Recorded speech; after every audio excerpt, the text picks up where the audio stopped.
ஓம் நம பார்வதி பதையே அரஹர மகாதேவா.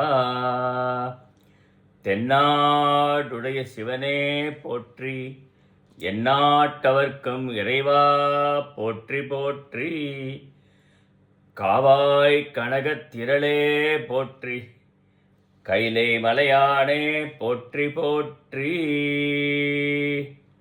ஓம் நம பார்வதி பதையே அரஹர மகாதேவா.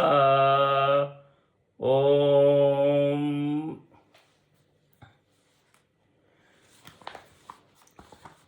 நாம 11ஆம் திருமுறையில் சிவபெருமான் திருவந்தாதி என்ற அந்தாதி பாடல்களை பார்த்து வருகிறோம். அதை இயற்றியவர் கபிலதேவ நாயனார் அவர்கள். இப்பொழுது 55 பாடல்களை நாம் பார்த்து விட்டோம். பாடல்களும் பாடல்களுக்கு விளக்கமும் எல்லாமே வெண்பா யாப்பில் மாய்ந்துள்ள பாடல்கள். இப்பொழுது 56வது பாடலை நாம் பார்க்க போகிறோம். காணங்கை இன்மை கருதி கலவாதே காணங்கை காணங்கையால் தொழுது. காணங்கைங்கிறது 3 இடத்துல வரும்.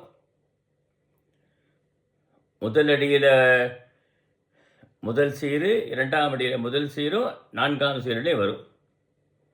அதான் இந்த அமைப்பு, வெண்பா அமைப்பு. இப்படி காணங்கை இன்மை கருதி கலவாதே காணங்கையால் தொழுது. கையால் தொழுதுன்னு படிக்கணும். கையால் தொழுது. நன்னெஞ்சே கணங்கை பாவனையாய் நின்றான் பயிலும் பரஞ்சோதி பாவனையாய் நின்ற பதம் என்று சொல்றார் ஆசிரியர். நெஞ்சை பார்த்து கூறுவதாக இந்த பாடல் அமைந்திருக்கிறது. நல் நெஞ்சே, கையில் செல்வம் இல்லாமையை எண்ணி நீ வருந்த வேண்டா. கையில் பணங்காசு இல்லை, செல்வம் இல்லையேன்னு சொல்லிட்டு நீ வருந்தப்பட வேண்டாம், வருந்தவே வேண்டாம் இல்லையா? செல்வம் வாழ்க்கைக்கு மிகவும் தேவையானது, பொருள் வாழ்க்கைக்கு மிகவும் தேவையான ஒன்றுதான். இல்லையே என்று வருத்தமடையாது. எங்கும் பரவியுள்ள சிவபெருமான் ஜோதி சுரூபமாக இருக்கிறார். சிவபெருமான் ஜோதி சுரூபமாக எங்குமே பரவி இருக்கிறார். இங்கே இல்லை, எல்லா இடத்திலும் பரவி இருக்கிறார். நம்மிடத்தில் மனத்தால் காணும் தியானத்தின் பொருளே இருக்கிறான். நாம் மனத்தில் என்ன நினைக்கிறோமோ அது சிவபெருமானுக்கு நன்றாகவே தெரியும். அதனை கவலை கொள்ள வேண்டாம் என்கிறார்.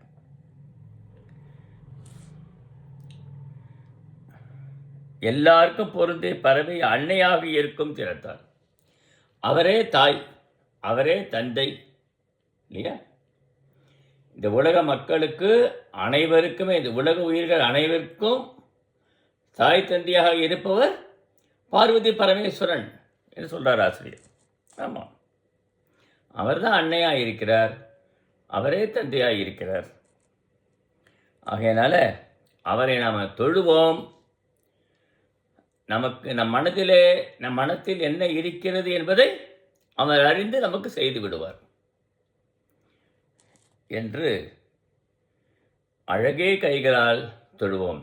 அழகு நல்ல கைகள் இருப்பதே நமக்கு படைத்ததே இறைவனை தொழுவதற்கு, பொருள்களே அடுத்து இல்லாதவருக்கு வாரி வழங்குவதற்கு கைகள் இல்லையா? இப்படி நம்ம இந்த அருமையான கைகளை கொடுத்திருக்கிறான் இறைவன். அவரை தொழுவோம். கைகால் குப்பி தொழீர் கடிமாமலர் தூவி நின்று பைகுள் பாம்பரை ஆர்த்த பரமனை கைகால் கூப்பி தொழில்னு சொல்றார் அப்பர் சுவாமிகள். அங்கமாலைங்கிற பதிகத்தில் சொல்றார். அதுபோல நம்ம கைகளால் கூப்பி தொழ வேண்டும் இறைவனை என்று ஆசிரியர் இந்த பாடல் வாயிலாக நமக்கு செப்புகிறார். அடுத்தது 57வது பாடல். பதங்க வரை உயர்ந்தான் பால் மகிழ்ந்தான் பண்டு பதங்கன் நெய்யிரு பறித்தான் பதங்கையால் அஞ்சலி என்பாலும் ஆக்குதியான் நெஞ்சே கூர்ந்து அஞ்சலினின் அஞ்சலி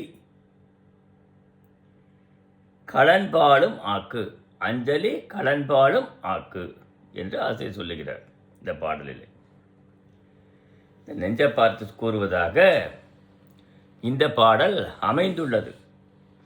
நெஞ்சே, பனந்துண்டத்தை உயர்த்துவது போல நீ கோவர்த்தன மலையை தலைகீழாக உயர்த்தி பிடித்த திருமாலை தனது ஒரு பகுதியாக கொண்டு மகிழ்ந்தவன் சிவபெருமான்.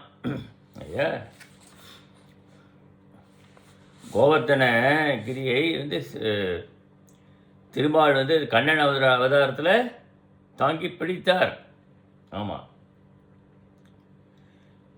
எல்லாரும் அந்த ஆயர்கள் எல்லாரையும் கூப்பிட்டு அவர் சொல்கிறார், இங்கே இருக்கிற கோவர்தன மலை இருக்கே, இந்த மலை தான் நமக்கு புல்லை தருகிறது, மாட்டுக்கு ஆணிரிகளுக்கு வேண்டிய புல் பூண்டுகளை தருகிறது, நமக்கு வாழ்வாதாரமாக இருக்கிறது, மழை பெறுவதற்கு காரணமாக இருக்கிறது இந்த மலை, கோவர்தன மலை.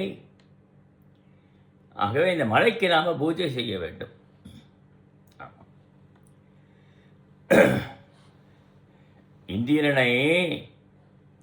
இந்திரனுடைய ஆணவத்தை அடக்குவதற்கு தான் இது மாதிரி ஒரு எண்ணம். எப்போதுமே இந்திரனை பூஜிப்பார்கள் மழை பெறுவதற்காக. மழை காலம் வருவதற்கு முன்பு இந்திரனை பூஜிப்பது வழக்கம். சிலப்பதிகாரத்தில் அவர் இந்திரனுக்கு விழாவே எடுக்கிறதாகவே வருகிறது. சிலப்பதிகாரத்திலலாம் மணிமேகலை சிலப்பதிகாரங்கள் இப்படி இந்திரனை பூசிப்பது வழக்கமாக இருந்திருக்கு, தொன்று தொட்டு இருந்திருக்கிறது. இந்திரன் என்ன செய்யறான், நாம் இருந்தால் தானே இந்த உலகத்தில் மழை பெய்ய வைக்க முடிகிறது என்று எண்ணுகிறானா இல்லையா? ஒரு ஆணவம் சிறிது தலை தூக்குகிறது. இறைவன் அந்த ஆணவத்தை அடக்க வேண்டும் என்பதுதான் திருமாலுடைய எண்ணம். ஏ, நம்ம மனத்தில் இருக்க தீயவற்றை நீக்குவதா இறைவனுடைய செயல். அவனை மனதார வணங்கணும். கிருஷ்ணா ராமா என்று சொன்னாலே போதும். இப்படி கோவர்தமலைக்கு பூசை போட்டவுடனே மழையே பெய்யலை. இந்திரன் பார்த்தான், என்னடா அது நமக்கு பூசை செய்யாமல் இந்த கோவர்தமலைக்கு பூஜை செய்கிறார்களே இந்த ஆயர்களெல்லாம் என்று அவனுக்கு மிகப்பெரிய கோபம் வந்து விட்டது. ஆமாம், கோபத்தினால் என்ன செய்கிறானா, 7 மேகங்களை ஏவுகிறானாம். ஒரு மேகம் மழை பெய்ந்தாலே தாங்காது, 7 மேகங்களை ஏவி மழை பொழிய செய்கிறானாம் அந்த கோகுலத்தில். ஆமாம், மழை கொட்டுன்னு கொட்டுறது. அப்பொழுது கண்ணபிரான் தன்னுடைய சுண்டு விரலால் அந்த கோவர்தனமலையை தூக்கி பிடிக்கிறார், தாங்கி பிடிக்கிறாராம் இல்லையா?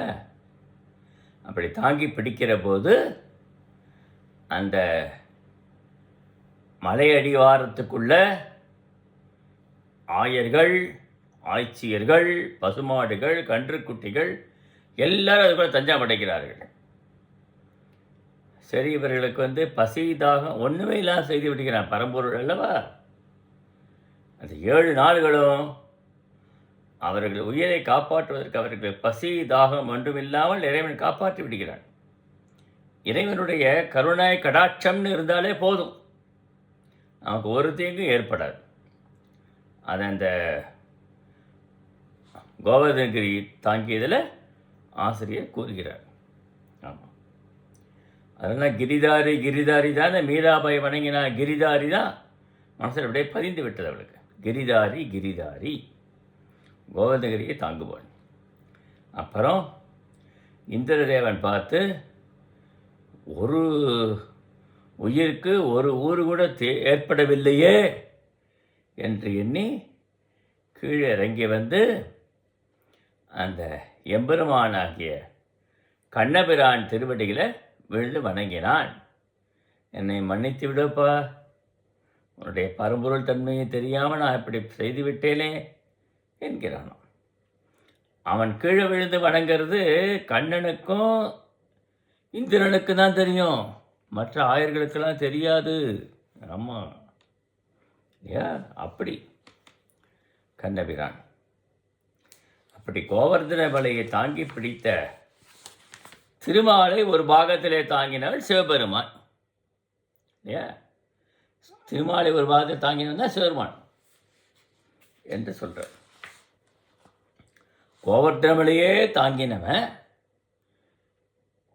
எவ்வளவு வலிமை உடையவனாக இருக்கணும், அவனை தன் ஒரு பாகத்தை தாங்கி இருக்கிறான் சிவபெருமான் இல்லையா? தக்கன் ஆபிசார வேள்வி செய்தான் என்று சொன்னோம் நாம. தக்கன் சிவபெருமான் மேல கோபம் கொள்கிறான். ஆமாம், இங்கே நம்ம ஏற்கனவே பார்த்ததெல்லாம் தார்காவன முனிவர்கள் எல்லாரும் கர்மவினை தான் நமக்கு முக்கியம் என்று கொண்டார்கள். அவருடைய பத்தினிமார்கள் எல்லாரும் கற்புணரியே நம்மை போல கிடையாது என்று கொண்டார்கள். எல்லாம் நம்மளுடைய வினை பயனால் தான் நடக்கிறது என்று எண்ணினார்கள். அதனை போக்குவதற்காக தான் சிவபெருமான் தார்கா முனிவர்கள் பத்தினிகள் இருக்கிற இல்லங்கள் சென்று திகம்பரராய் பிச்சை பாத்திரம் ஏந்தி பிச்சை ஏற்கிறார். அவருடைய இறைவனுடைய திருமேனியை பார்த்தவுடனே அவர்களுடைய மனம் நாட்டமிட்டு அவனோடையே சென்று விடுகிறார்களாம். இங்கே திருமால் மோகினி அவதாரம் எடுத்து தார்காவன முனிவர்கள் இருக்க பக்கம் சென்றவுடனே அப்படியே அவர்கள் எல்லாத்தையும் விட்டு விட்டு மோகினி பின்னாலே சென்று விடுகிறார்களாம். இவ்வாறு நிகழ்கிறது. அதற்கப்புறம் தான் உணர்கிறார்கள். ஆபிசார வேள்வி செய்து எத்தனையோ பொருள்களை ஏவுகிறார். திருமாலை அது சிவபெருமானை எதுவும் செய்யவில்லை என்பதை பார்த்தோம். இங்கே தக்கன் என்பவன் மாமனார், சிவபெருமானுக்கு மாமனார் தான் தக்கன். அவன் என்ன செய்கிறான், எச்ச புருஷன் சொல்லக்கூடிய சிவபெருமானை சிவனை மதிக்காது ஒரு யாகம் செய்கிறான். அதில் தேவர்கள் எல்லாரும் பங்கு கொள்கிறார்கள். திருமால், பிரமன் உள்ளிட்ட எல்லா தேவர்களும் பங்கு கொண்டு யாகத்திலே கலந்து கொள்கிறார்கள். யாகம் செய்கிறான். சிறுமான் மதிக்கவில்லை, சிறுமானை கூப்பிடவில்லை. யாக புருஷனான சிறுமானை துளி கூட செய்யலை. அவன் துளி கூட விருப்பம் இல்லை அவனுக்கு கூப்பிடுதல். இப்படி யாகம் செய்கிறான். ஆமாம், அப்பொழுது உமையம்மை சொல்கிறாளாம், பார்வதி தேவி தக்கனுடைய மகள் தாட்சாயினி என்று சொல்கிறவன், தாட்சாயினி தான் அம்பாள். தாட்சாயினி சொல்கிறாளா, அன்பரே எங்கள் அப்பா வேள்வி செய்கிறார், போவோம் அப்போ சொல்கிறாராம், வேள்வி செய்யட்டும், நம்மளை மதிக்கலை, நம்மளை மதித்து கூப்பிடலை, நம்ம போகக்கூடாது என்று சொல்லிவிடுகிறார். இருந்தாலும் தாட்சாயணிக்கு இந்த மனசு கேட்கவில்லை. ஆகையினால அவோ வேள்விக்கு செல்லுகிறாள். தட்சன் மதிக்கவே இல்லையாம். சிவபெருமானை பலவாறாக இகழ்ந்து பேசுகிறானோ தக்கன். உடனே தாட்சாயணி கோபம் கொண்டு, ஆஹா, நம்ம கணவனார் சொன்னவரதை கேட்காம வந்து விட்டோமே என்று எண்ணி ஜோதியிலே கலந்து விடுகிறார். யாகம் தடைப்பட்டு போயிடுத்து. ஆகையினால சிவபெருமான் என்ன செய்கிற, கோபம் கொண்டு வீரபத்திரனை படைத்து அவனை கொண்டு அங்கே யாரெல்லாம் தக்கனுடைய வேள்வியில் பங்கு கொண்டவர்களுக்கு தண்டனை கொடு என்றார். யஜ்ஜ புருஷர்கள்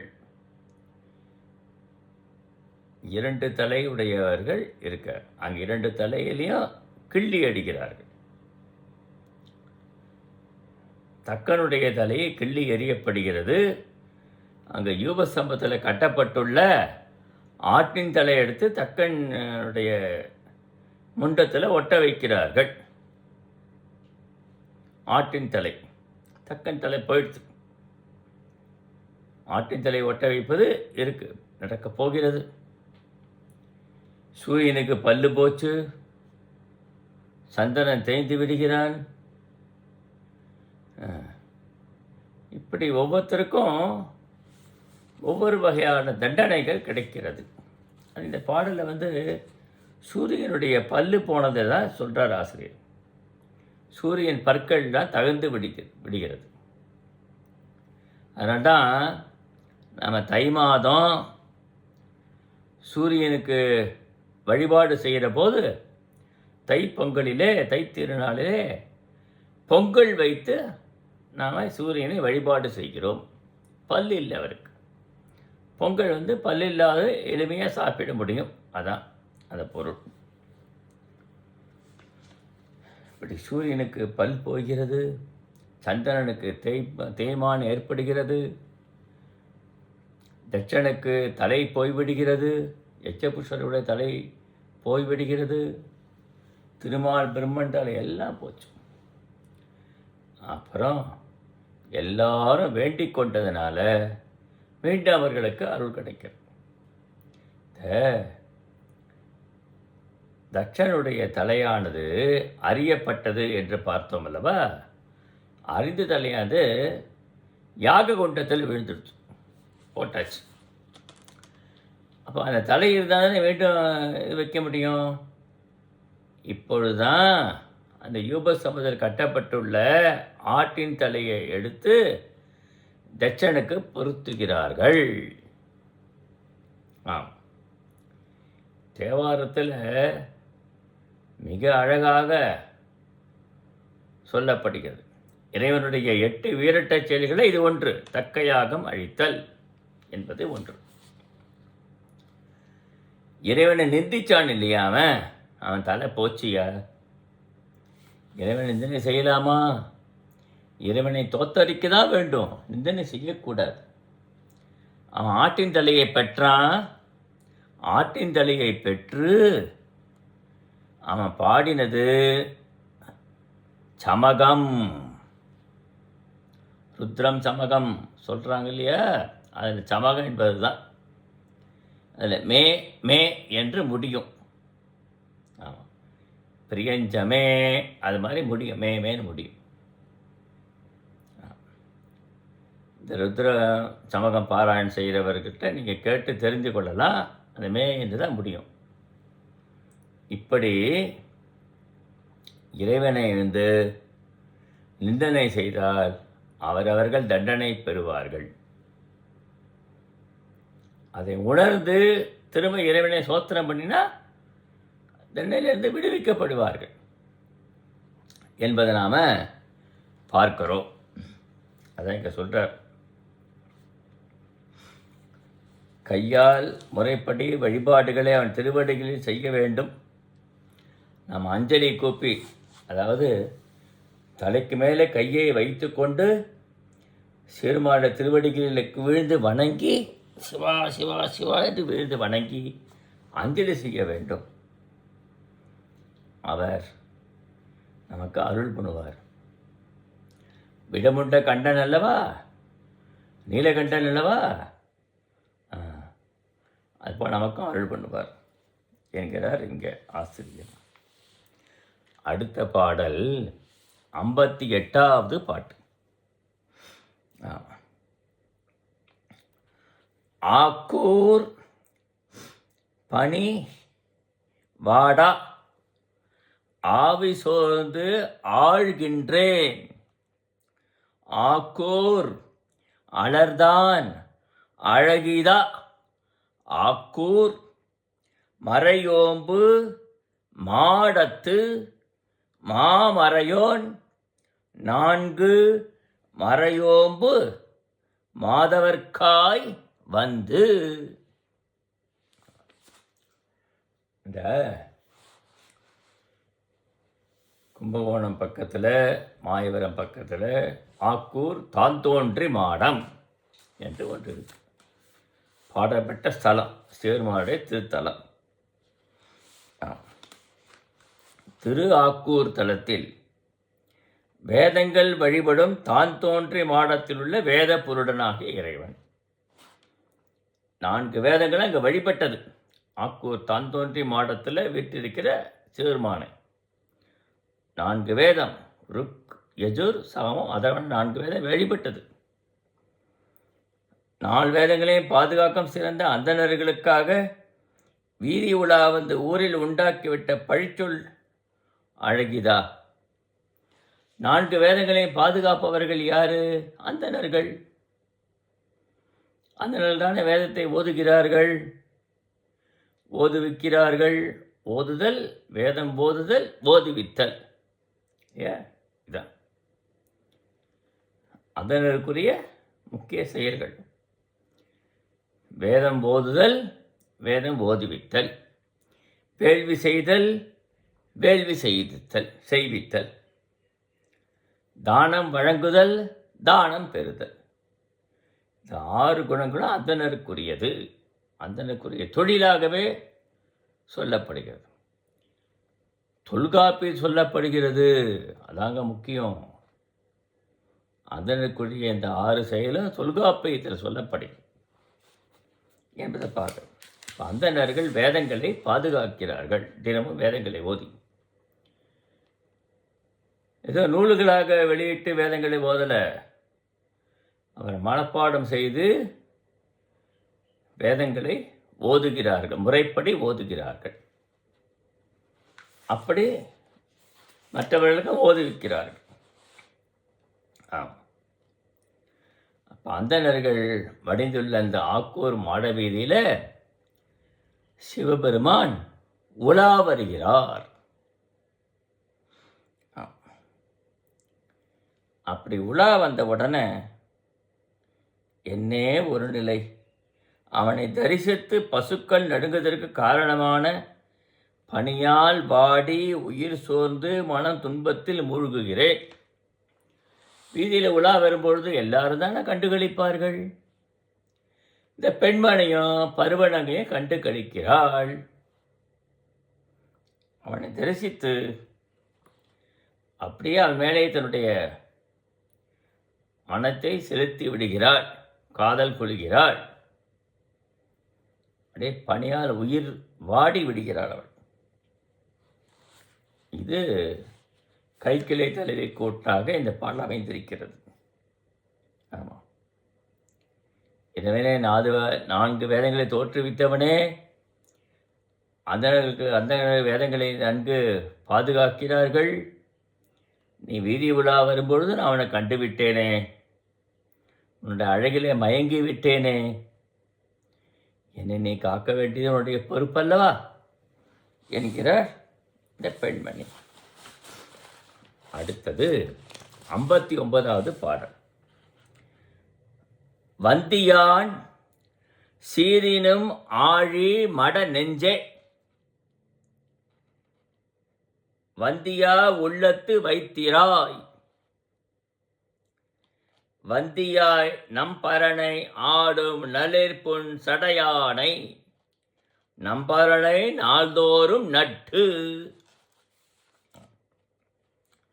நெஞ்ச பார்த்து கூறுகிற மட நெஞ்சமே. நெஞ்சம் மட நெஞ்சம், அதுக்கு ஒன்றும் அறிவு கிடையாது. சிவபெருமானை விரும்பினி, வேற எதுவும் விரும்பாதே, சிவபெருமானையே விரும்பு. யான் வந்து உன்னை கோபித்தாலும் இறைவனை வழிபடாத உள்ளத்தை கொண்டிராமல் அவனிடம் ஆழங்கால் படு.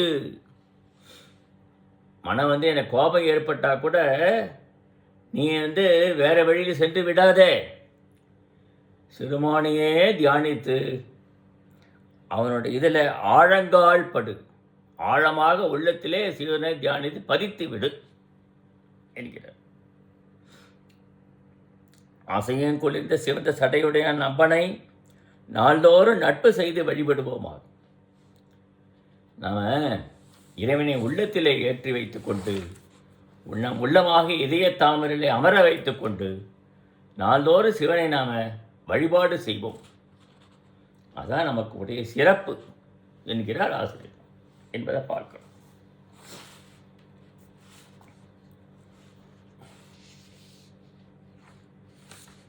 அப்புறம் அடுத்த பாடல் 60வது பாட்டு. நட்டுன்னு முடிஞ்சது இல்லையா? நட்டுன உள்ளத்திலே இறைவனை வைத்து வழிபாடு செய்தல். நட்டமாகின்றன ஒன் சங்கம், நான் அவன்பால் நட்டமா நன்னீர்மை வாடினேன், நட்டமா டியான் எரியாடி எம்மான் நெருங்கொன்றை ஈயானேல் உய்வதினம். இதுவும் கைக்கிளை தழுவி கூற்றாக அமைந்துள்ளது. இது ஒருதலை காதல். ஆமாம், என்னுடைய ஒள்ளிய சங்கு வளையல்கள் இழுக்கப்பட்டன. சங்கினால் செய்த வளையல்களை அணிந்திருக்கிறாள் அந்த பெண்மணி. இறைவன் உலா வந்தவுடனே இவனை கண்டவுடனே நம் உள்ளமானது அவனிடம் சென்று விட்டது. மேனி இழைத்து சங்கு வளையல்கள் நழுவி விட்டது கையை விட்டு. நான் அவரிடத்தில் நட்பு செய்த மேம்பட்ட நல்ல வனப்பு இருக்கிறது. என்கிட்ட நல்ல வனப்பு அழகு உடையவளாக திகழ்ந்தேன் நான்.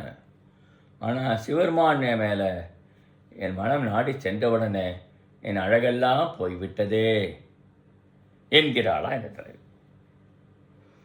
அரங்கத்தில் கூத்தாடுபவன், அரங்கம்னா அம்பலம், கூத்தாடுபவனும் தீயிடை ஆடுபவன். ஏற்கனவே இது முன்பே நான் சொல்லியிருக்கிறேன், இறைவன் தீயதை நடனமாடுகிறார் என்பது. அவன் நெருப்பு வடிவானவனே சிவருமானான், தீயிதை அவன் நடனமாடுகிறார். அப்படிப்பட்ட எம்பெருமான் அவன் அணிந்துள்ள கொன்றைய மாலை எனக்கு தர வேண்டாமா? தரவில்லையே என்று இயங்குகிறார். நான் கொன்றைய மாலை கொடுத்தாதானே நான் உய்வேன், உயிர் வாழ்வேன், எனக்கு நன்மை ஏற்படும். கொன்றை மாலையை தரவில்லையே என்று இந்த தலைவி இயங்குவதாக இந்த பாடல் அமைந்துள்ளது என்பதை பார்க்க. அடுத்தது 61வது பாடல்.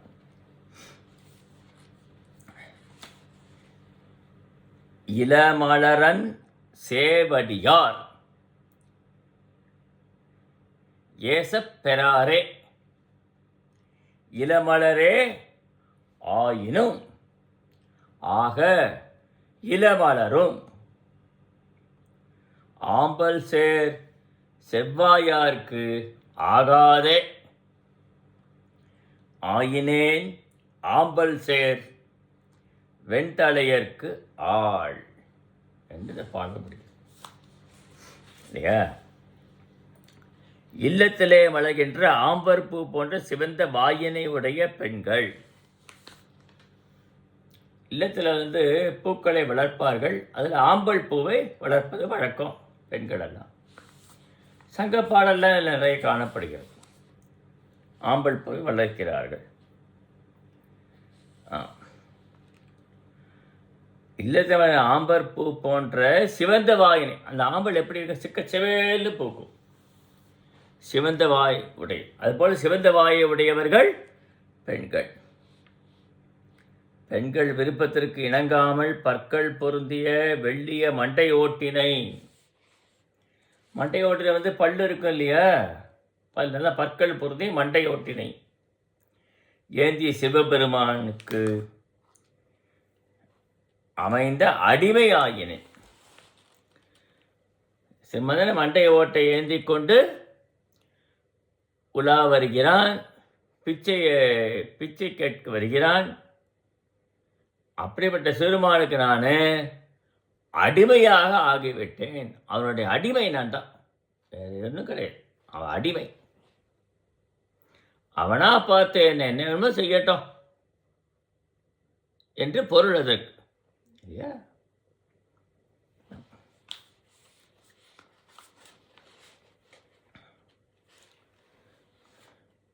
அதனால் இலவமலர் போன்ற அழகிய சிவந்த பாதங்களுடைய மகளிர் என்னை ஏசாமல் இருப்பாரோ.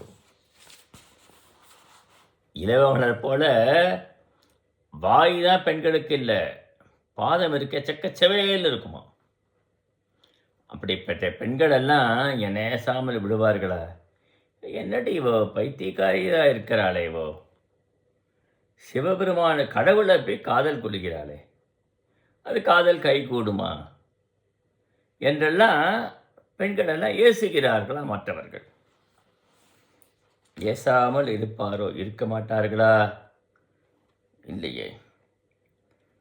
பழிச்சொல் விளைந்தாலும் விளைக, அதை பற்றி நான் கவலைப்பட மாட்டேன். பழிச்சொல் ஏற்படும், பலர் அலர் தூற்றுவார்கள். இந்த பெண் காதல் கொண்டு விட்டால் காதல் கைவிடுமோ கூடாதோ என்று அலர் தூற்றுகிறார்கள். என் மேனி உடம்பெல்லாம் வாடி விடுகிறது, அன்னமாகாரம் இல்லை, தூக்கமில்லை, வருந்துகிறேன். இப்படி நான் பழிச்சொல்லுக்கு ஆளாகப்பட்டு விட்டேன். ஆனால் அதை பற்றி நான் கவலைப்பட மாட்டேன்ப்பா. சிவனை தான் நாடி இருக்கிறேன், அவன் எனக்கு என்றைக்கும் அருள் பண்ணுவான் என்று ஒரு நம்பிக்கை இருக்கிறாள். இப்படி யார் என்னை பற்றி பழித்தாலும் சரி, நான் அதற்கு கவலைப்பட மாட்டேன். நான் மாட்டில் இருக்க போகிறேன் அப்படி.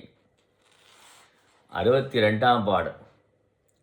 ஆடானம் சேர்களிரும் தேரும் அடல் மாவும் ஆளானார் ஊரத்தான் ஏரூரும் தாளான் போய் நாடகங்கள் ஆட்டையிரு நம்பன் திருநாமம் நாடகங்கள் ஆடி நயந்து.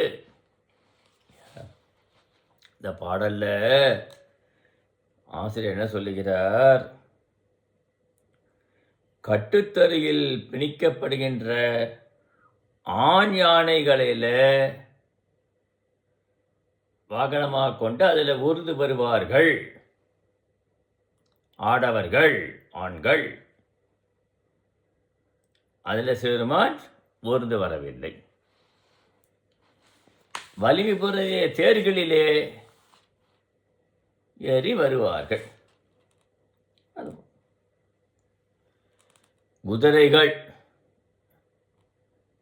குதிரையிலையும் ஏறி வரல, யானையில் ஏறவில்லை, குதிரையில் ஏறவில்லை, தேரில் ஏறவில்லை. ஆனால் காளை மாட்டு வாகனத்திலே ஏறி வருகிறான் சிறுமான். காளை மாடு என்பது தர்ம தேவதை என்று நான் ஏற்கனவே சொல்லியிருக்கிறேன். அறத்தோடு வடிவந்தான் காளை மாடு. அந்த தத்துவத்தை தான் குறிக்கிறது இந்த இடத்துல. அறத்தின் வடிவமாகிய காளை மாட்டின் மேல் இறைவன் ஏறி வருகிறானே. உயிர்ச்சியுடன் சிறுமான் நாட்டியங்களை மிகவும் ஆடுகிறான். நாட்டியங்களை ரொம்ப விரும்பி ஆடுகிறான். பல வகையான நடனம். அன்றைக்கி காபால நடனம் பார்த்தோம் இல்லையா? போல் குறவை கூத்துன்னு ஒன்று இருக்குது, காபால நடனம் இருக்குது. இப்படி பல வகையான நடனம் ஆடுகிறான் இறைவன் என்பதை பார்க்கிறோம். நாட்டியங்களை மிகவும் ஆடுகிறான். மனமே அவன் திருப்பெயர்களை மகிழ்ச்சியால் நினைந்து விரும்பி தியானிப்பாய. சினிமாவுடைய திருப்பெயர்கள் இருக்கு இல்லையா, நாமங்கள் 1008 நாமம், நிறைய 1008 சொல்கிறோம். பல நாமங்கள் இருக்குது சிறுமானுக்கு. அதை எண்ணுவாயாக என்று சொல்கிறார் இங்கே. நான் இந்த நூல்களில் வெளியேற்ற போது தேவார திருமுறை தொடர்களிலிருந்து சிவபெருமானுக்குரிய நாமங்களை 1008 நாமங்களை தேர்ந்தெடுத்திருக்கேன். அதற்கப்புறம் அது 1000 சகஸ்ரநாமம் என்று சொல்லுவது. அதற்கப்புறம் திரிசதி 300 308 வைத்துக் கொள்ளலாம் திரிசதி. அதுக்கப்புறம் 108. இந்த மூன்றையும் நான் தொகுத்து நூலாக வெளியிட்டுள்ளேன். 2017 வெளியிட்டுள்ளேன். அதோடு இல்லை, அம்பிகைக்குரிய 1008 நாமங்களையும் தேவார தொடர்களை வைத்தே எழுதி வெளியிட்டிருக்கிறேன். தமிழ்மறையில் சிவ வழிபாடு என்ற இந்த நூலுக்கு பெயர். சின்ன புக்கு தான்,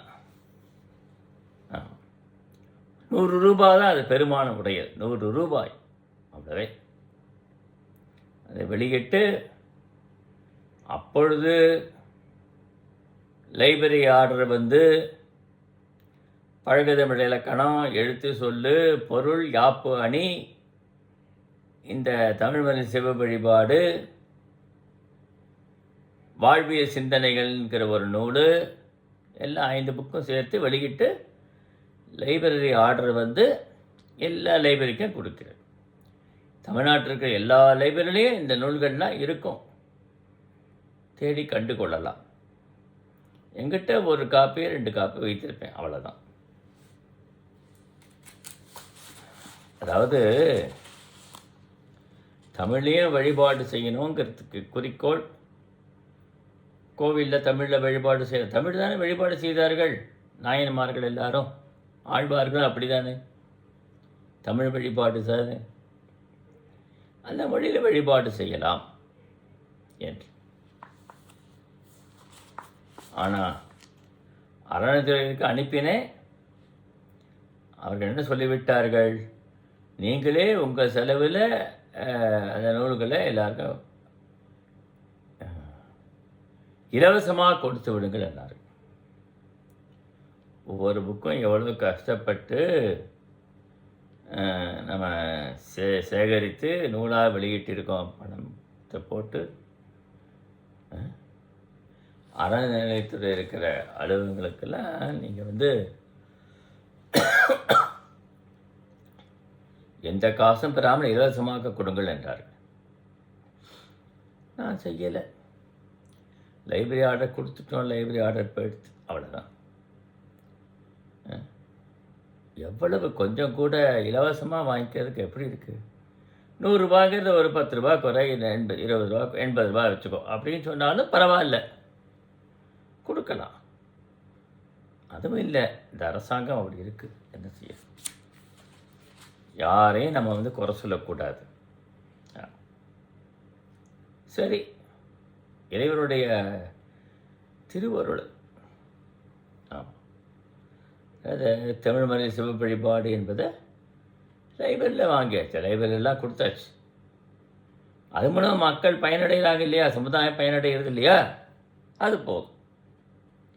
பட் 1008 நாமங்களை, இறைவனுடைய நாமங்களை சொல்லி சொல்லி அப்படியே மனசில் தியானிக்க வைப்ப, தியானம் பண்ணுப்பா, போரும், அது ஒன்றே போரும், வேறு வேண்டாம் என்கிறாள் இந்த தலைவி.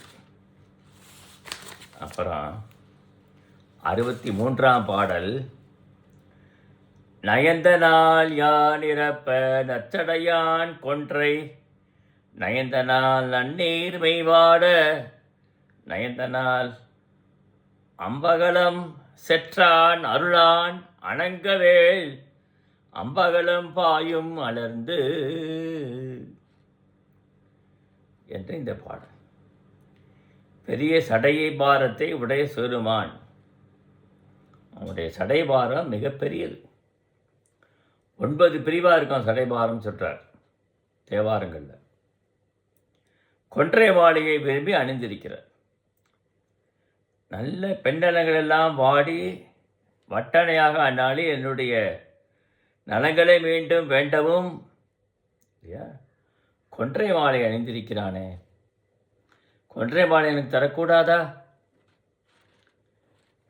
என் பன்மை நிலைனா போய்விட்டதே என்கிறாள் அந்த பெண்மணி. தக்கையாகத்தில் அவியனவை விரும்பி வந்த நாளிலே அழகிய சூரியனை கோபித்து பல்லை தகர்த்தவன் என்பதை நாம் பார்க்கிறோம் இல்லையா. தக்கையாகத்தில் வந்து சூரியனை கோபித்தவன், பல்லை தகர்த்தவன் என்பதெல்லாம் பார்க்கிறோம். இதுவும் கைக்கிளை கூற்றாக இந்த பாடலும் அமைந்திருப்பதை நாம் பார்க்கிறோம்.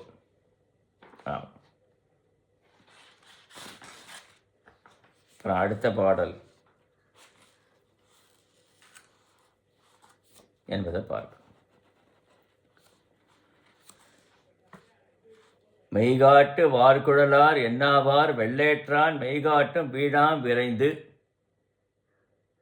அப்படின்னு இந்த 64வது பாடல் அமைந்துள்ளது. அசைகின்ற மாலைகள் படமெடுத்த ஆடு பாம்பு எலும்பு தான் அவருக்கு. சிவபெருமானுக்கு அசைகின்ற பாம்பும் எலும்புமே ஆடையாக அமைந்திருக்கிறது என்பதை நாம் பார்க்கிறோம்.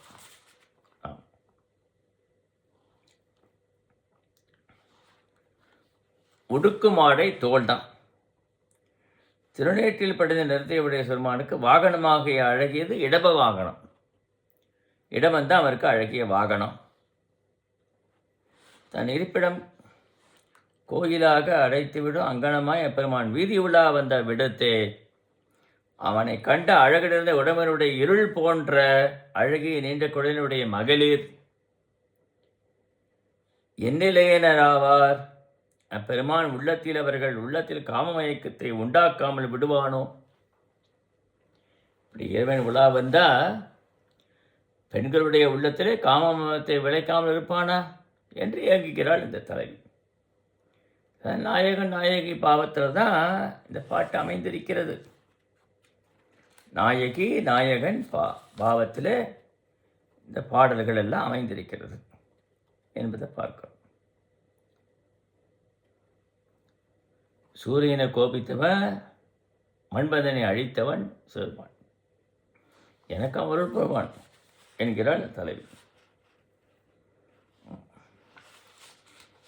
விரையார் புனல் கங்கை சேர்ச்சடையான் பொன்னார் விரையார் பொழில் உறந்தை மேயான் விரையாம் நீ என் பணிந்தான் ஈசன் இறையான் எரியாடி என் பணிந்தான் ஈசன் எனக்கு.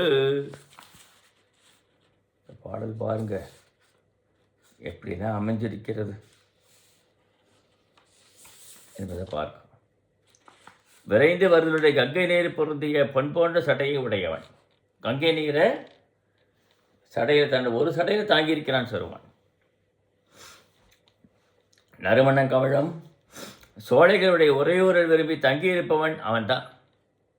உறையூர் காவிரி ஆற்றங்கரையில் இருக்கு உறையூர். வெந்நீற்றினையே வாசனையாக சந்தனமாக பூசினான். சந்தனம் தான் அவனுக்கு வெந்நீர் சந்தனம். எல்லா பொருள்களையும் அடக்கி ஆள்பவன், எலும்பு மாலைகள் ஐந்தவன். இந்த ஊழ்த்தி உலகெல்லாம் அழிகிற போது எஞ்சியிருக்கிற எலும்புக்கூடுகளையெல்லாம் அணிந்து கொண்டு நடனமாடுகிறான் இறைவன் என்று நிறைய பாடல் இந்த மாதிரி வருகிறது.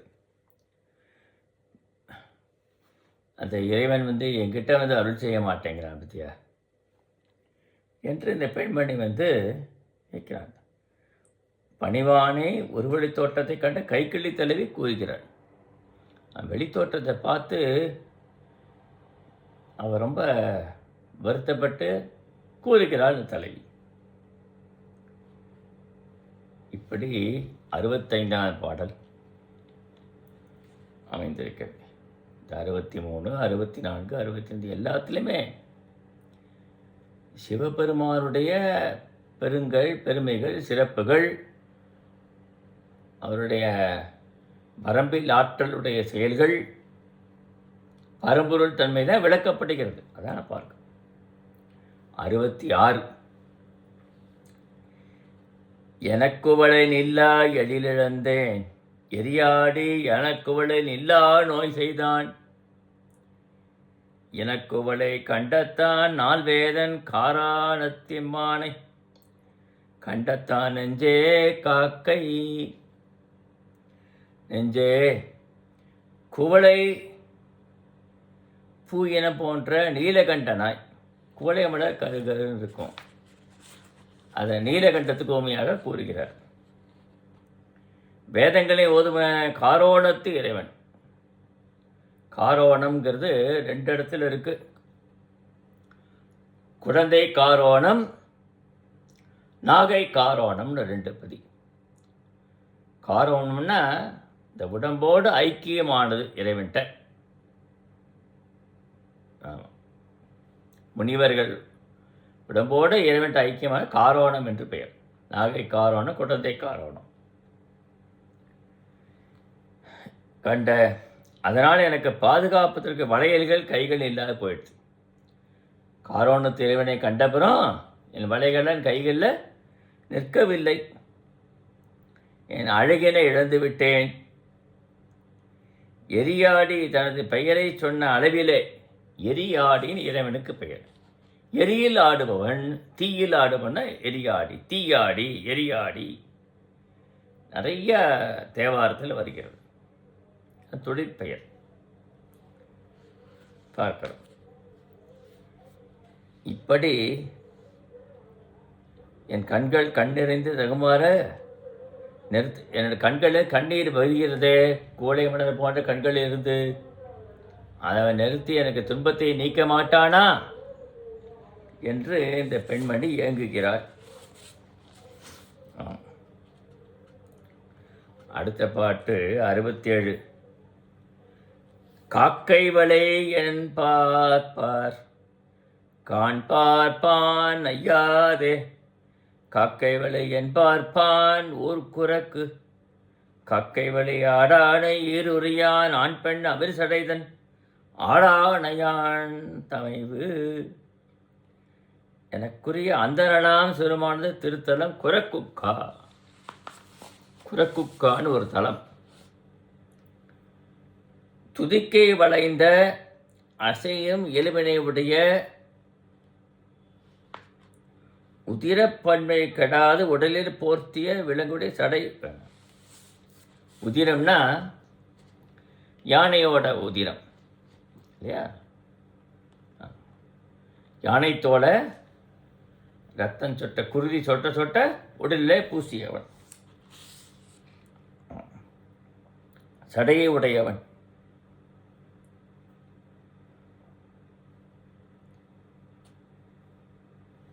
அவனுடைய தலை செக்கச்செவேல்னு இருக்கு. தலை சிவப்பாக இருக்கான். அது குருதி போலவும் காணப்படுகிறது என்றும் பொருள்களும். திரு ஆடானையின தலத்திலே இருப்பவன். ராமேஸ்வரம் போகிற வழியில் ஆடானைங்கிற திருத்தலம் இருக்கு. ஆடும் யானையும் சேர்ந்த வடிவம் பூஜை பண்ணி இறைவனை பூஜித்தது என்பதை பார்க்கிறோம். அவன் தோற்றம் வந்து ஆணும் பெண்ணுமாகிய அர்த்தநாரீஸ்வர வடிவத்தோடு இருக்கிறான். அர்த்தநாரீஸ்வர வடிவத்தோடு இறைவன் விளங்குகிறான். காக்கைகள் சுற்றித்தின எலும்புகளை மாலையாக அணிந்துள்ளான். காக்கைகள், இந்த எலும்புகள் எல்லாம் இருந்தால் காக்கைகள்லாம் சுற்றி சுற்றி தெரியும். அதான் அன்பு வைத்திருக்கு. நான் மேலே அன்பு வைத்தேனே, என்ன பலன் எனக்கு கிடைத்தது?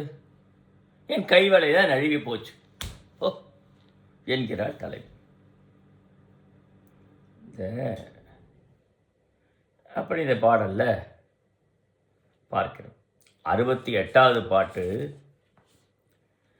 அமையாமன் தோல்மெழுவி தம்மாமை கொண்டிங்கு அமையா நோய் செய்தான் அணங்கே எமையாலும் சாமத்த கண்டன் சடனேர் இளம்பிறையன் சாமத்த நின்னோய் செய்தான். இதுவும் கைக்கலை தலைவி கூற்றாக அமைந்துள்ளது. தெய்வப்பெண் போன்றவளே, இந்த என்னப்பா சொல்லுப்பா, தெய்வப்பெண் போன்றவள் எம்மை அடிமையாக கொள்ளும் சாமவேதம் ஓதுபவனும். இறைவனுக்கு சாமவேதனை மிகவும் பிடித்த ஒன்று. சாமகானத்தை இடைவிடாமல் கேட்டுக்கொண்டே இருப்பான சிறுமான். சடைமுடியில் இளம்பெரிய சூடியவன் இல்லையா? தக்க யாகத்தில் வந்து சந்திரனுக்கு மனைவிமார்கள்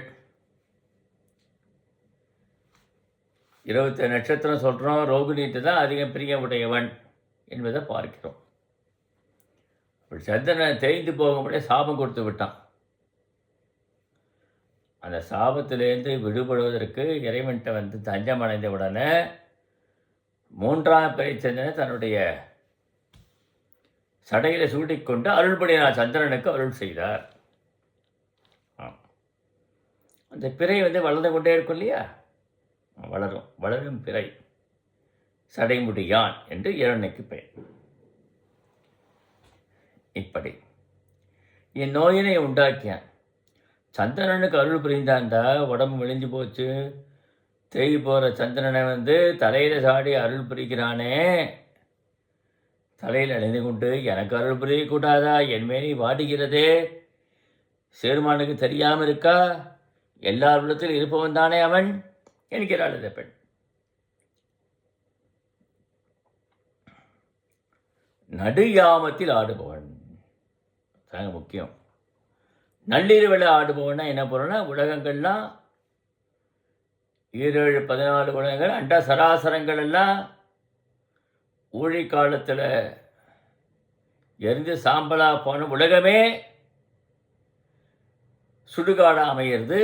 அது நள்ளிரவு நேரத்தில் இறைவன் நடனமாடுகிறான் என்று பொருள் நாம் கொள்ளணும். காலையில் நடனமாடுகிறான்ட்டு வரையும். காலையில் நடனமாடினா மீண்டும் உலகத்தை எல்லாம் உற்பவிக்கிறான் இறைவன் என்று பொருள். எல்லாத்தையும் ஊழி காலத்தில் தன்னுள்ளே ஒடுக்கிக் கொள்கிறான், மீண்டும் அவற்றை உற்பத்தி செய்வோன் இறைவன் தான். அவனுக்கு விளையாட்டு மாதிரி தான் இதெல்லாம். அழகிலா விளையாட்டுடையான்னு சொல்கிறார் இல்லையா? அதுபோல் அழகிலா விளையாட்டுடையவன் அவன். இந்த பெண்களுடைய தோளுடைய வழவழப்பிற்கு மூங்கில வந்து சொல்வது வழக்கம், ஊமையாக சொல்வது. புலவர்கள் மூங்கிலை ஊமையாக சொல்கிறார்கள். அப்படிப்பட்ட மென்மையான என் தோளெல்லாம் மெலிந்து போய்விட்டது, மாமை நிறம் அடைந்து விட்டது, பசலை நோய் வந்து விட்டது, என் மேனி நிறமே வாடிப்போச்சு. மனம் வந்து ஒரு நிலையில் நிற்கவில்லை. இப்படி ஒரு துன்பத்தை விளைவித்து விட்டானே என்று இந்த பெண்மணி இயங்குவது போல இந்த பாடல் அமைந்துள்ளது. 69ஆம் பாட்டு. தானக்கண்ணக்க பிறையன் பிறைக்கோட்டு தானக் களிற்றுரியன் தன்பழன தானக்கரையன் அரவன் தானத்தரையன் அரவன் அறவரையன் ஆயுழைக்கும் மாற்றாரும் அறையன் உடையன் அருள் சிவபெருமான் ஆடை அற்றவன். திகம்பரன் என்று ஏற்கனவே சொல்லியிருக்கேன். ஒளிவீசும் பிறைச்சந்திரனை சூடியவன். பிறைச்சந்திரனை தலையிலே சூடியுள்ளவன். பிறைச்சந்திரனை போன்று வளைந்த தந்தங்களை உடைய மதம் பொருந்திய ஆண் யானையின் தோலை போர்த்திருக்கிறான். ஆண் யானையுடைய தந்தத்துக்கு பிறைச்சந்திரன் ஓமை, அதை போர்த்திருக்கிறான். திருநைத்தானம் என்ற பதியிலே இறைவன் வீட்டிலிருந்து அருள் சுரிக்கிறான். திருவையாறு பக்கத்தில் இருக்கு. 7 ஸ்தலங்களிலே திருநைத்தானம் 7வது ஸ்தலம். 7 வலம் வருதல் என்று உண்டு. அந்த விழா நடைபெறும். திருவையாறில் பல்லக்கிலிருந்து கிளம்பி இறைவன் முதல் திருப்பழனம் வருவார். அங்கே திருப்பழனத்து இறைவன் பல்லக்கில் சேர்ந்து கொள்வார். 2 பல்லக்கும் சேர்ந்து சோற்றுத்துறைக்கு போகும். அங்கிருந்து சோற்றுத்துறை இறைவனை சேர்த்து 3 பல்லக்காக சேர்ந்து திருவேதிகுடி வரும். திருவேதிகுடியில் 4 பல்லக்கு சேர்ந்து கண்டியூர் வரும். கண்டியூருக்கு அப்புறம் காவேரியில் கரையை கடந்து திருப்பூந்துருத்திக்கு வரும். அங்கே 5 பல்லக்கு. திருப்பூந்துருத்தி 6 ஆகிடும். நள்ளிரவு நேரத்தில் வரும் அங்கே. அதுக்கப்புறம் திருநைத்தானத்துக்கு வரும் காலம்பரை. அங்கிருந்து திருவையாறு செல்லும். மதியம் 12 மணி ஆகிடும். 7 வலம் வருதல் சிறந்த விழாவாக திருவையாறில் கொண்டாடப்படுகிறது. ஆமாம்.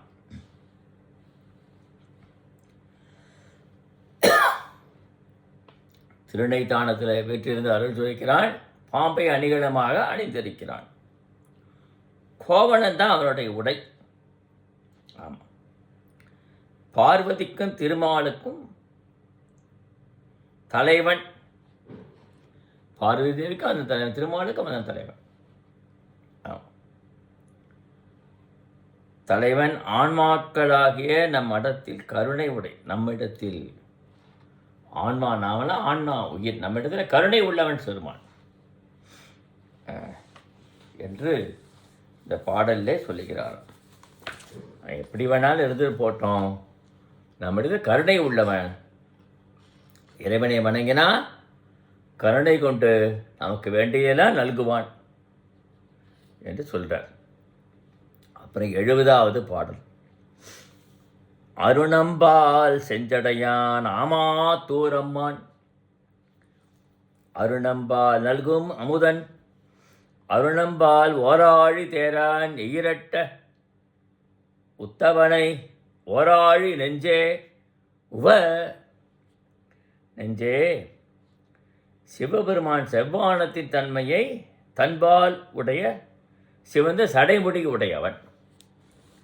செவ்வானத்தின் தன்மையை உடையவன் சிவபெருமான். செக்கச்செவையில் இருக்கும். அவன் சடைமுடியும் சிவந்ததாக இருக்கும். திருவாமாத்தூரில் இறைவன் கோயில் கொண்டிருக்கான். திரு ஆமாத்தூர். ஆமாத்தூரில் இறைவன் கோயில் கொண்டு அருள் சுரைக்கிறான். அமுதின் இயல்புடையவன். அமிர்தம் போன்றவன் தான் அவன்.